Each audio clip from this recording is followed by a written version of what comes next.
আমি তারেক বলছি। জি একটু পয়সা জি আসিয়ার ফ্লাইট কেমন আছে এখন? ভালো না, রক্ত ব্লাড দিচ্ছে। আচ্ছা আচ্ছা আচ্ছা আচ্ছা। তো আমি আমাদের ওখানে যারা নেতা কর্মী আছে, বেশ করে নয়ন আছে ওখানে, ওকে আমি বলেছি আমাদের মাগুরায় যারা নেতৃত্ব আছে তাদেরকে আমি বলেছি যে তারা পাশে থাকবে, তারা আসিয়ার পাশে থাকবে, যাতে আসিয়ার ন্যায় বিচার হয়, আসিয়ার সাথে যারা অন্যায় করেছে তারা যাতে শাস্তি পায়। এর জন্য আমাদের অবস্থান থেকে আমরা চেষ্টা করব, যতটুকু সম্ভব আমরা চেষ্টা করব যাতে দেশের আইন অনুযায়ী আপনারা যাতে সঠিক বিচার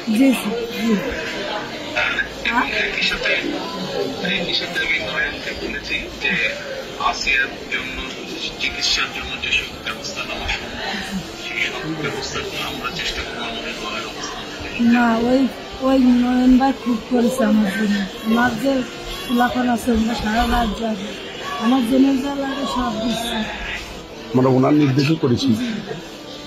আপনার কাছে এইটুকু আবদার, যেমন ছোট বলি আপনি যদি দেখতেন বুকগুলো বিক্রি করেছে, তাহলে আপনার কেন আসছেন কি জঘন্য খারাপ আপনার কাছে এইটুকু অনুরোধ যে আমার শাস্তি তো দেবেনি, আর আমার দিকে পরীক্ষিত করেছে একটু আপনার কাছে আবদার চাইল, একটু সব দিলাম আমি। আমাদের অবস্থান থেকে আমরা চেষ্টা করবো যাতে আসিয়া ন্যায় বিচার সেই প্রতিষ্ঠা থাকবে। আপনি চিন্তা করবেন না, আসিয়ার চিকিৎসার জন্য যা কিছু প্রয়োজন আপনি যদি কিছু মনে করেন আমাদেরকে জানাবেন, ঠিক আছে? টেনশন করবেন না।